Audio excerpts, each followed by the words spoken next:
प्रधानमंत्री मोदी ने की है अमित शाह की तारीफ और प्रधानमंत्री ने कहा है कि दायित्व का सही से निर्वहन कर रहे हैं अमित शाह। अमित शाह सबसे लंबे समय तक रहने वाले गृह मंत्री हैं। अमित शाह ने आडवाणी को पीछे छोड़ा है।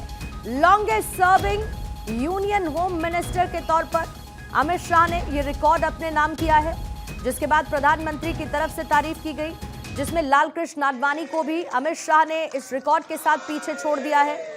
और साथ ही प्रधानमंत्री ने कहा कि दायित्वों का सही से निर्वहन कर रहे हैं अमित शाह। आज क्योंकि 5 तारीख है और 5 अगस्त 2019 को ही जम्मू कश्मीर से धारा 370 को एब्रोगेट किया गया था। कैसे अमित शाह की उसमें एक महत्वपूर्ण भूमिका रही।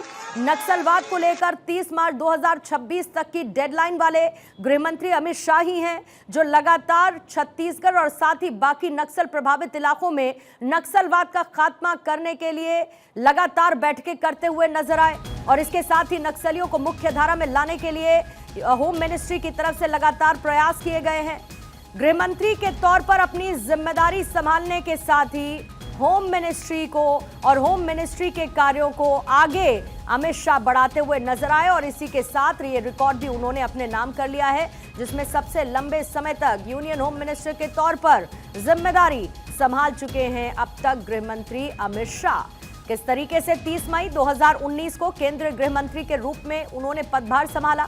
10 जून 2024 केंद्रीय गृह मंत्री के रूप में उनका दूसरा कार्यकाल रहा। 5 अगस्त 2025 तक जहां 6 साल 65 दिन यानी कि 2258 दिन तक गृह मंत्री के रूप में सेवा दे रहे हैं अमित शाह। और साथ ही लालकृष्ण आडवाणी जो कि 6 साल 63 दिन 2256 दिन यानी कि तब तक वो गृह मंत्री रहे थे। यानी इस रिकॉर्ड को भी गृह मंत्री अमित शाह ने तोड़ दिया है, लालकृष्ण आडवाणी को पीछे कर दिया है। वहीं गोविंद बल्लभ पंत जो कि 6 साल 56 दिन यानी कि 2249 दिन तक गृह मंत्री रहे थे, इनको भी पीछे छोड़ दिया है गृह मंत्री अमित शाह ने। जब से गृह मंत्रालय की जिम्मेदारी अमित शाह ने संभाली है, कई बड़े फैसले अमित शाह की तरफ से लिए गए जो कि देश को मजबूती देते आए। जम्मू और कश्मीर में जहां पर अनुच्छेद 370 को हटाया गया, 2019 में गृह मंत्री अमित शाह ने यह फैसला लिया था, जिसमें एक राष्ट्र एक संविधान के तौर पर मील का पत्थर इस फैसले को माना गया था। आर्टिकल 370 को एब्रोगेट करने वाले गृह मंत्री अमित शाह थे। इसके साथ ही अमित शाह के नेतृत्व में सीएए को लागू किया गया। तमाम अवरोधों के बीच अमित शाह ने अपनी टीम को यह बताया कि सीएए के लाभ क्या है, ये जनता तक पहुंचाए जाए।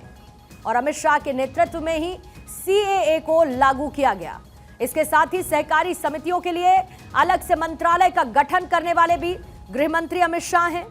अंतर्राष्ट्रीय ड्रग सिंडिकेट के खिलाफ ऑपरेशन चलाया। अब से थोड़ी देर पहले मैंने नक्सलवाद का भी जिक्र किया। नक्सलवाद के खिलाफ मजबूत न सिर्फ कार्रवाई की, बल्कि 2026 मार्च की डेडलाइन तय कर दी नक्सलवाद के सफाई के लिए। साथ ही उत्तर पूर्व का क्षेत्र जहां पर शांति स्थापना या फिर आफ्स्पा में ढील, ये तमाम बड़े फैसले गृह मंत्री अमित शाह ने लिए। ऑपरेशन सिंदूर में दुनिया ने भारत की ताकत देखी। आतंकवाद को लेकर कैसे भारत जीरो टॉलरेंस की नीति अपनाती है, यह पूरी दुनिया के सामने रखा गया। ऑपरेशन सिंदूर में सुरक्षा के लिहाज से गृह मंत्री रहते हुए अमित शाह ने कमान संभाल रखी थी। और ऐसे कई और अहम फैसले लिए, फिर चाहे 3 नए कानूनों को इंट्रोड्यूस करना हो, जो कि कानून प्रणाली में सुधार के तौर पर एक बड़ा कदम के तौर पर देखा जाए। ये सभी फैसले गृह मंत्री अमित शाह ने अपने टेन्योर के दौरान लिए हैं।